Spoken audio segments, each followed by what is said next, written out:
Mitch McConnell and the Republicans have a new epic dirty trick that they're going to pull on Obama and the Democrats. Now, in order for me to give you the details of today's news, I have to go back and mention the government shutdown. So it wasn't that long ago. I'm sure you guys remember it. And it was a Republican-led shutdown. And what happened when they did it was they got hammered in the polls. And coming out of the shutdown, the Republican leadership basically pledged to keep Ted Cruz in line and to not shut down the government anymore. And now comes the actual test. Are they going to stick to it? Because an election's coming up, who knows how it's going to go. A lot of the polls show the Republicans are going to take back the Senate. So if that happens, what are they going to do? From today, quote, Senate Minority Leader Mitch McConnell pledged to strong-arm President Obama into adopting a host of Republican policy priorities, from repealing the Affordable Care Act to undoing environmental regulations, should Republicans take back the Senate in November. In the process, the Kentucky senator appeared to undermine his pledge to avoid future government shutdowns. They continue. In an interview with Politico published on Wednesday, McConnell laid out a plan of attaching policy riders to must-pass spending measures and forcing Obama into a standoff, sign off on the bill, or close down the federal government. So we've come full circle to the point where now the Republicans are openly arguing in a public forum and to the media, oh yeah, no, we're totally going to shut down the government again to get our way if the election goes a certain way. Now, let me give you McConnell's statement after the last shutdown. Quote, there will not be another government shutdown. You can count on that. I don't think a 2-week paid vacation for federal employees is conservative policy. A number of us were saying back in July that this strategy could not and would not work, and of course, it didn't. So what changed? How is it Mitch McConnell was dead set against shutting down the government because he saw how bad it was in the polls, and then now all of a sudden he's musing about it out loud, and he's saying, yeah, no, we're just going to flat out do it if we win the Senate. What happened? I'll tell you what happened.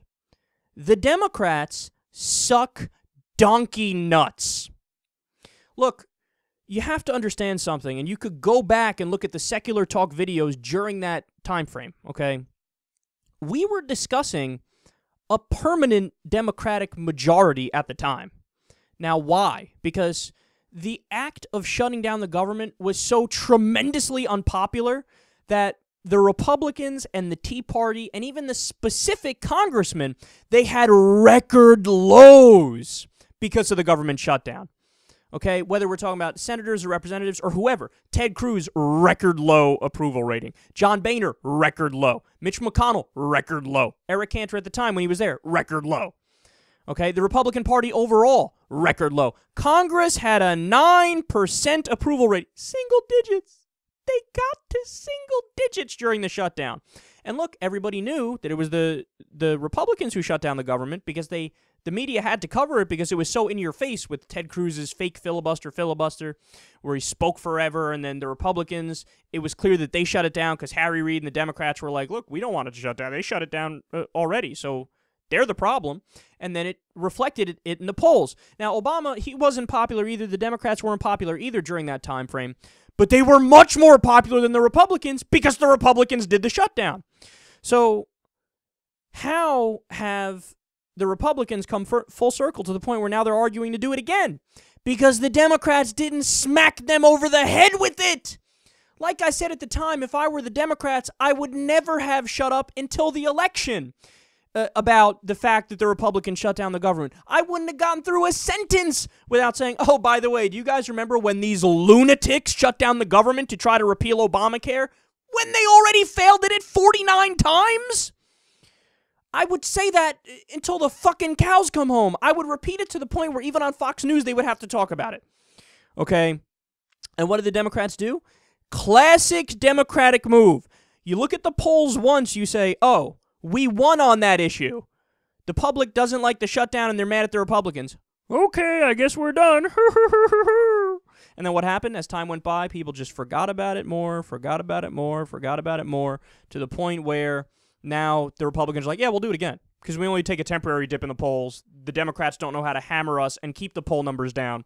So we'll just do it again, and then whatever. We'll be right back. Oh, how stupid are the Democrats? How stupid are the Democrats? Could you imagine if the roles were reversed? Could you imagine if it was the Democrats that shut down the government and the Republicans wanted to keep it open? How hard the Republicans would have hammered that in the upcoming elections. They would say, oh, that's interesting that you guys are trying to come up with this strategy or whatever. But remember, American people, these morons shut down the government and cried like little babies because they didn't get their way when this is a democracy and they lost the election. Why are the Democrats tyrants? Why are they dictators? Why are they fascists? Why do they want to take over the system and pretend like the opposing party doesn't exist when we won the election? That's what the Republicans would say. But when it's the Democrats, they're like, yeah, it's hurting them in the polls, isn't it? The fact that they shut down the government. I don't really care. Whatever. We won't bring it up. We'll be nice to you. I would have brought it up in every fucking sentence. I also would have brought up the fact that you tried to repeal Obamacare 51 times. That is mental. I'll also bring up the fact that you have literally broken filibuster records under President Obama. Literally broken filibuster records.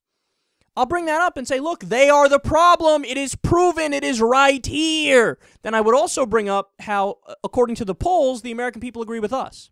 When was the last time you heard a Democrat say 93% of the American people are with us? Universal background check for gun purchases. They disagree. Okay? They're with 7% of Americans. Fine, take that position. I'll be with 93%. When was the last time you heard a Democrat say that? When was the last time you heard a Democrat say 80% of the American people want a minimum wage hike? So do we. The Republicans don't. Vote for us. When was the last time you heard that? When was the last time you heard the Democrats say only 17% of the American people are in favor of staying in Afghanistan? The Republicans want to stay there. We don't. Vote for us. When was the last time you heard that? You didn't hear that. Why? Because the Democrats don't know what the fuck they're doing. They don't know how to run a campaign. They don't know how to have a strategy. They don't know how to hammer their point home.